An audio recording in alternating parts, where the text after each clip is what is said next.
Welcome back to Debrief. I'm Nareet Ben. For over 6 years now in Syria, two parallel battlefields. On the ground, continuous fighting like we see here, amateur video purporting to show regime strikes on eastern Ghouta. That's one of the last rebel strongholds around Damascus. It's also an area that's supposed to be within a ceasefire deal that was brokered by Egypt and Russia. Alongside it, internationally, is the battlefield between the many countries that are pursuing their own interests in Syria, but not all of them are those you're familiar with. Our Middle East correspondent, Michael Pluchak, here with us for a little bit of insight on what's happening now on both of those fronts. Michael, let's start with that airstrike. It seems strange, perhaps, that an Assad regime airstrike would happen in an area of a Russia-brokered truce, given that Russia is such a big ally. Is it strange, or is it happening all along? I think it can not mutually exclusive be both at the same time, right? There is a definite Russian involvement and interest that they want to uphold in Syria. But that being said, that doesn't mean that the agenda of the Syrians is akin to the agenda of the Russians. The Russians have a much more global take and perspective, and as well considerations in this 6.5-year-long civil war.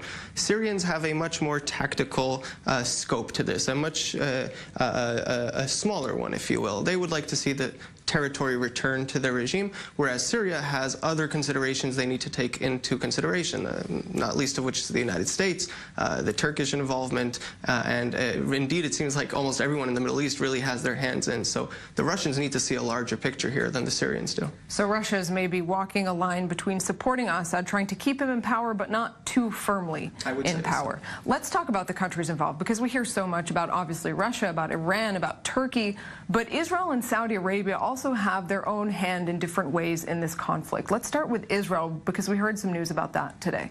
Right. So essentially it's been reported that Israel has had dealings in the ceasefire agreement that transpired between President Putin and President Trump. And I have to say that, to me at least, that didn't come as much of a surprise. Israel has a serious interest to play here, and Israel would be just continuing that line it usually does by intervening, although intervening in a way that is on the down low, so to speak. But that doesn't mean that Russia and the U.S. are necessarily listening. Oh, they were not. In essence, they were not. The Israelis, what they brought to the table, again, this is according to various reportings, was the will to see Iran completely remove, at some point, obviously that's not a tangible goal immediately, right, but at some point to see Iranians move their forces outside of Syria, which they have already deployed. So, for example, 2 air bases that are already functional in Syria on the Iranian part should be and is indeed very troubling to Israeli authorities. So we know that Israel's biggest concern is Iran, voicing that repeatedly, whether it's heated or not. Saudi Arabia has the same concern in Syria. Right, and we see those two coming together more and more recently, don't we? It would appear that this Iranian, this Iranian devil, if we could call it that, in the eyes of Saudi Arabia, of course, in the eyes of the current administration in Israel also, most definitely, it would seem is bringing those sides together. And Saudi Arabia has an especially vested interest in this war because it is seen, I believe, on their part, as the kind of make or break point, right? They've witnessed United States President Donald Trump, who's come into this saying, we really need to curtail Iranian, influence in the region, and Syria is a huge point in that.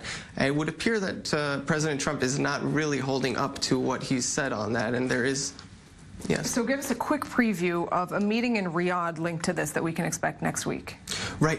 In Riyadh, essentially what we have is the agency that is, of course, one of the opposition groups. There's a great many of them, but the Saudi-backed one is the most dominant. It's the most prominent one.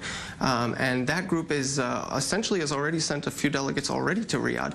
And Saudi Arabia is going to try to bring them together into one more cohesive group so that they can be more effective in their dealings that are coming up this August, September, and then in October again. We'll keep an eye on that meeting. Michael Pluchak, thanks very much for that. And a reminder that several countries, many more than meets the eye, are actually involved in that war. Still to come right here on Debrief. Israel's longest-serving Prime Minister Benjamin Netanyahu is at the center of several corruption probes.